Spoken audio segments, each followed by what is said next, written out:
पिछले 10 दिनों से जंगल के सभी जानवर बहुत परेशान और गमगीन हालत में एक जगह खड़े हुए थे।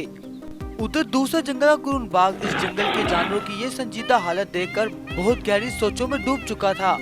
अरे नहीं, मैं ये क्या देख रहा हूँ? इस जंगल के जानवरों की खुशहाली के चर्चे तो दूर के जंगलों में भी होते हैं, लेकिन आज ये सभी इतने परेशान क्यों नजर आ रहे हैं? खैर, पता तो चल ही जाएगा।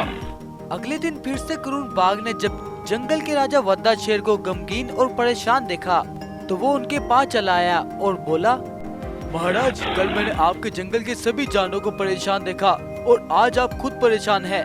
आखिर क्या वजह है? तुम सभी इतने परेशान क्यों हो?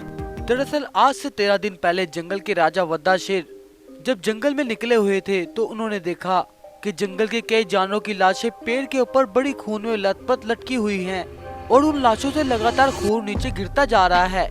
किसी दरिंदे ने उन मासूम जानवरों का आधा जिस्म काटकर उनकी लाशों को दरख्तों से लटकाया हुआ था। आखिर इन मासूम जानवरों पे इतना बड़ा जुल्म किसने किया? ये तो दिल दहला देने वाली खबर है। अब मुझे कुछ न कुछ करना होगा। उस दिन के बाद वर्दा छानबीन के लिए लग गया। तभी उसने देखा कि उसके जंगल की नदी भी अब खून से लाल हो चुकी थी। ये खूनी नजारा भी कम नहीं था कि इतने में वर्दा की नजर जंगल की नदी के बीच में पड़ी, जहाँ पर बहुत से जानवरों की लाशें नदी में तैर रही थी। जानवरों की इतनी ज्यादा लाशें देखकर अब वर्दा का दिल भी दर्द से थर-थर कांपने लगा। उसने तुरंत अपने जंगल आके सभी जानवरों को इकट्ठा किया। पिछले 2 दिनों से हमारे जंगल में मौत का कुरहा मचा हुआ है। कल वो दरख्तों पे लटकी हुई लाशें, आज जंगल की नदी खून से लाल है। पता नहीं किस दरिंदे की नजर हमारे हंसते बसते जंगल को खा चुकी है। इसलिए तुम्हें जिस पे भी शक हो तो मुझे बताना और मैं भी इसके बारे में और छानबीन करूंगा। और इसी कारण यहाँ के बचे कुछ जानवर और जंगल का राजा वर्दा शेर बहुत ज्यादा परेशान था। ये तो वाकई में परेशान कर देने वाली खबर है। तुमने मुझे बताकर बहुत अच्छा फैसला किया। अब मैं 2 दिन के अंदर ही उस खूनी का पता तुम्हें दे दूंगा। तब कुरुन बाघ अपने दोस्त सुनहरे भालू के पास गया और उसको वर्दा के जंगल की सारी कहानी बता दी। देखो दोस्त, वो जो कोई भी है, इस वक्त उसका पता लगाना बहुत मुश्किल है, लेकिन मेरे पास एक बहुत तगड़ा प्लान है जिसे हम उसे आसानी से पकड़ लेंगे। तब भालू ने कुरुन को एक मजबूत प्लान समझाया और अगले दिन कुरुन बाघ वर्दा के जंगल वापस आ गया और जानवरों की बड़ी सभा लगाकर उनसे कहा, अब सभी को परेशान होने की बिल्कुल जरूरत नहीं है, क्योंकि मुझे उस खूनी दरिंदे का पता लग चुका है।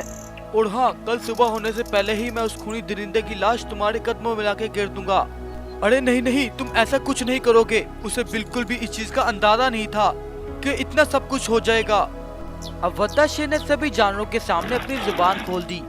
इस तरह भालू और कुरुन बाघ का प्लान अब कामयाब रहा और जानवरों के सामने असली दोषी निकल के आ गया।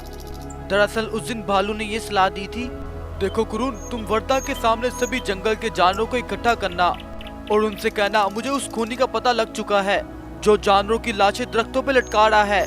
वो जो कोई भी होगा एक बार हरकत में जरूर आएगा। और इस तरह आज भालू का प्लान कामयाब रहा। दरअसल वर्दा शेर का एक बेटा था जिसका नाम था राजू। वर्दा अपने बेटे राजू से बहुत ज्यादा प्यार करता था, लेकिन राजू को डॉक्टरी और साइंस सीखने का बहुत ज्यादा शौक था। इसलिए वर्दा ने अपने बेटे राजू को डॉक्टरी सीखने के लिए अस्पताल डाल दिया, जहां पर उसने तरह तरह की दवाइयां बनानी सीखी, जिनकी मदद से वो बीमार जानवरों को भी कुछ ही देर में सही कर सकता था। कुछ साल बीतने के बाद वर्दा अपनी पढ़ाई पूरी करके वापस अपने जंगल की ओर आता है। चलते चलते उसकी नजर अचानक एक चीता पे गई जो काफी बीमार था। तब राजू उस चीता को दवाई देने के बाद अपने पिता के पास आ जाता है। आज 8 साल बाद अपने बेटे को देख वर्दा खुशी से फूले नहीं समा रहा था। पिताजी, मैंने अपने मेडिकल कॉलेज में टॉप किया है। बहुत अच्छे बेटा, मुझे तुमसे यही उम्मीद थी। अब तुम मेरे जाने के बाद इस जंगल के राजा बनोगे। उधर रात होने पर चीता ने अंधेरे की वजह से कुछ जहरीले फलों को सेब समझकर उसमें दवा डाल के खा ली, जिसे खाते ही चीता चकराता हुआ नीचे गिर गया। और जब वो होश में आया तो वो एक ज़ोंबी चीता बन चुका था। उसका पूरा जिस्म और उसकी आंखें खून जैसी लाल हो चुकी थी। अब चीता भागा भागा जंगल में गया और जो भी उसके सामने आता वो उससे खून से नहला देता था और जिस जानवर को मारता वो भी जख्मी होकर ज़ोंबी बनता जा रहा था। अब आहिस्ता आहिस्ता कई जानवर ज़ोंबी की शक्ल अख्तियार करने लगे। अब इस तरह राजू शेर की दवाई की वजह से जंगल के कई जानवर ज़ोंबी बन गए। रात होने पर वो सभी जानवर एक दूसरे का शिकार करते और ज़ोंबी बन जाते और दिन में वो ज़ोंबी बने जानवर पेड़ों पे लटक जाते और कुछ नदी के नीचे जाकर बैठ जाते थे। और ये बात कल मुझे राजू ने बताई, क्योंकि उसे भी इस बात का कल ही पता लगा था। बस इस वायरस का एक ही समाधान है, क्योंकि पास के जंगल में एक विशाल गोल्डन शेर के ऊपर एक बहुत बड़ा शहर बसता है। वो जंगल इन सभी जानवरों के लिए खुशहाल साबित होगा। तुम इन सभी को इस टाइम लेके यहाँ से चले जाओ। रात होने पर मैं उन ज़ोंबीज़ के बारे में कुछ सोचूंगा। तब वर्दा अपने बेटे राजू के साथ मिलकर उन सभी जानवरों को उसी जगह पे ले आता है। वो सभी देखते हैं कि सच्चे में एक विशाल शहर के ऊपर एक छोटा सा खुशहाल गाँव बसता था, जिसके बीच में सभी जानवर बहुत ज्यादा खुशहाल जिंदगी गुजार रहे थे। विशाल शहर के ऊपर चढ़ने के लिए एक बड़ी सीढ़ी भी लगाई गई थी, जिसकी मदद से जानवर उस गांव में आ जा सकते थे। तब वर्दा अपने बेटे राजू के साथ सभी जानवरों को लेकर उस गांव में आ जाता है और फिर सभी जानवर वर्दा शेर के साथ उस गांव में मिलकर रहने लगे। और इधर रात होने पर करून बाघ वर्दा शेर के साथ मिलकर एक जलती हुई मिसाल लेकर जंगल की सबसे ऊंची पहाड़ी पर आकर खड़ा हो जाता है, क्योंकि करून बाघ ने पहले से ही उस जगह पे बहुत सारा तेल डाल रखा था। तभी अचानक वो दोनों देखते हैं कि उनकी तरफ दोनों तरफ से बहुत सारे ज़ोंबी जानवर भागे भागे आ रहे हैं, जिनका ये भयानक रूप रात में और भी ज्यादा खौफनाक लग रहा था।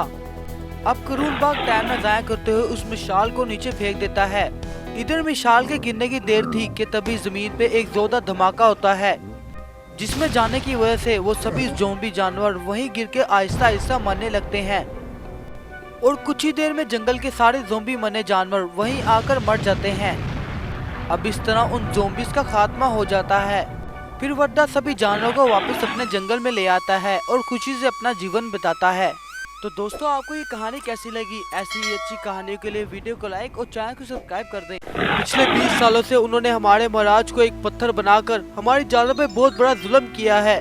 हम सभी के दिल बुज़दिल हो चुके हैं। हम में से कोई भी उनका सामना करने की हिम्मत नहीं करता। हाँ, उन्होंने हमारे महाराज को पुतला बनाकर अच्छा काम नहीं किया, और अगर कुछ सालों तक हमारे महाराज अपने असल रूप में ना आए तो उनकी सारी शक्तियाँ खत्म हो जाएंगी, जिसकी वजह से हम सभी एक पुतला बन सकते हैं। अब हम सभी को मिलकर अपने महाराज को बचाने के लिए वो जादुई ताज वापस लाना होगा। इतना बोलकर वो तीनों रंगीन शेर धरती पे उतर आते हैं और अपने जादुई ताज को ढूंढने के लिए वो सभी आगे बढ़ते हैं।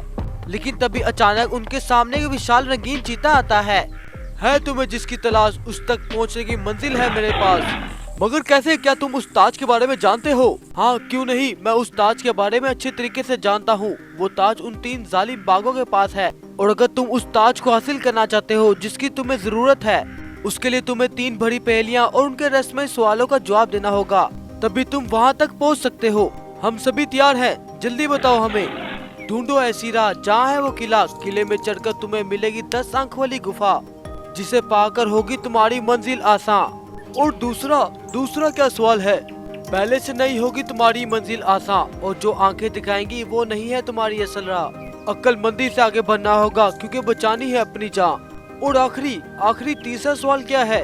तीसरा सवाल तुम्हें खुद से पूरा करना होगा। जो तुम्हारा मन कहेगा तुम्हें वही करना है। जाओ अब जल्दी से। ये सुनकर वो तीनों निकल पड़े उन सवालों को पूरा करने के लिए, लेकिन उन्हें ऐसा कुछ भी नजर नहीं आ रहा था। लगता है हम अपने ताज को गलत दिशा में ढूंढ रहे हैं। हाँ, तुम ठीक कह रहे हो, चलो कहीं और देखते हैं। अरे रुको, उस नाग ने कहा था ढूंढो ऐसी राह जहाँ है वो किला। हमें वही जाना चाहिए, वहाँ जाकर शायद हमारे सवालों के हमें जवाब मिल जाए। तब पंखों वाले शेर भागकर उस किले की ओर चले जाते हैं। किला तो हमें मिल गया, लेकिन हमें नाग ने क्या कहा था? उस नाग ने कहा था वहीं से मिलेगी तुम्हें 20 अंक वाली गुफा, जिसके बाद होगी तुम्हारी मंजिल आसान। अरे मिल गई वो 20 अंक वाली गुफा। उस नाग ने कहा था 1 और 2 0, वही है वो गुफा, चलो चलते हैं। अब उन्होंने बड़ी मुश्किल से उस गुफा के आगे से पत्थर उठाया। जैसे उन्होंने पत्थर हटाया तो वहाँ पर उनको एक गुफा मिली। उन सभी को गुफा के अंदर जाते हुए बहुत खौफ आ रहा था, लेकिन वो सभी हिम्मत करके उस गुफा के अंदर चले जाते हैं। लेकिन जब वो दूसरी तरफ से गुफा से बाहर निकलते हैं तो वो पूरी तरह से चौंक जाते हैं, क्योंकि वहाँ बहुत बड़े बड़े बर्फ से ढके हुए बहुत बड़े पहाड़ थे। अरे नहीं, हम कहाँ आ गए? ये कौन सी जगह है? अभी वो सारे आपस में बात ही कर रहे थे कि तभी उनके सामने एक जादुई रोशनी के साथ जादुई भालू बाबा प्रकट होते हैं। अरे तुम सभी क्या सोच रहे थे कि इस जगह से तुम आसानी से निकल जाओगे? तुम सभी कभी भी यहाँ से नहीं निकल सकते। तुम्हें जो यहाँ से निकाल सकता है वो सिर्फ मैं हूँ। तुम्हारी बात ठीक है, लेकिन हम सभी यहाँ से कैसे निकल पाएंगे? तो फिर ठीक है, चलो मेरे साथ। तब वो तीनों भालू के पीछे चलते हुए वहाँ से निकले। वहाँ जाके उन्होंने देखा कि उनके सामने एक गहरी खाई वाला कुआं था और कुएं के सामने एक बहुत प्यारा और घना जंगल था। उसे देख ऐसा लग रहा था कि सारे जवाब उसी में हो। अगर तुम सभी इस खूबसूरत जंगल को पार कर लेते हो तो तुम अपनी मंजिल पे पहुंच जाओगे। अगर तुमने नहीं जाना तो उस कुएं में डूब के मर जाओ। नहीं रुको, नाग ने कहा था पहले से नहीं होगी मंजिल आसान। सही कहा, आंखें जो दिखाएंगी वो नहीं है तुम्हारी राह। कूदना पड़ेगा अगर तुम्हें बचानी है अपनी जान। ये सोचकर वो तीनों उस कुएं में चले जाते हैं। वहाँ से वो एक रहस्यमय तरीके से दूसरी दुनिया में पहुँच गए, जहाँ पर एक चश्मे के ऊपर अलग अलग तरह के रास्ते थे, जिसके ऊपर सुनहरा शेर हाउस और नीचे गुरेला बैठा था। अगर तुम इस सोने के रास्ते से जाओगे तो करोड़पति बन जाओगे और कभी भूखे नहीं मरोगे, और अगर तुम लकड़ी के इस पुराने पुल से गए तो वहीं डूबकर मर जाओगे। अरे वाह, कौन नहीं चाहता आज के दौर में करोड़पति बनना, मैं तो अमीर हो जाऊंगा। इतना कहते ही वो शेर लालच में आकर सोचे बगैर उस पुल पर चढ़ जाता है। अब जैसे वो दरमियान में पहुंचता है तो एक जोरदार धमाके की वजह से वो वहीं गिरकर अपने लालच की वजह से मारा जाता है। दूसरी तरफ वो दोनों शेर समझदारी से काम लेते हैं और उस साधारण लकड़ी के रास्ते चढ़ते हुए वो अपनी मंजिल में पहुंच जाते हैं। और जब वो दरवाजा खोल कर देखते हैं तो जादुई ताज उस मुकुट के ऊपर पड़ा था, जिसे देखकर वो दोनों मन ही मन खुश हो रहे थे। तब वो वापस अपनी दुनिया में पहुंच कर उस जादुई ताज अपने महाराज के ऊपर रखते हैं, जिसकी वजह से विशाल शेर वापस अपनी हालत में आ जाता है और अपने सिपाहियों की कामयाबी में बहुत खुश होता है। दूसरी तरफ जब खूनी बाघ वापस अपने ताज के पास आते हैं, ताज को ना देखकर वो हैरान हो जाते हैं। तभी वहाँ विशाल शेर अपने सिपाहियों के साथ आता है और उन तीन जालिम बाघों को अपने सामने देखकर गुस्से में आ जाता है। फिर वो अपनी जादुई शक्ति की मदद से उन तीनों को हमेशा हमेशा के लिए पत्थर बना देता है। तो दोस्तों, अगर आपको मेरी इतनी ज्यादा मेहनत पसंद आ ही गई है, मेरे और मेरे सिपाहियों के लिए वीडियो को लाइक और चैनल को सब्सक्राइब करें।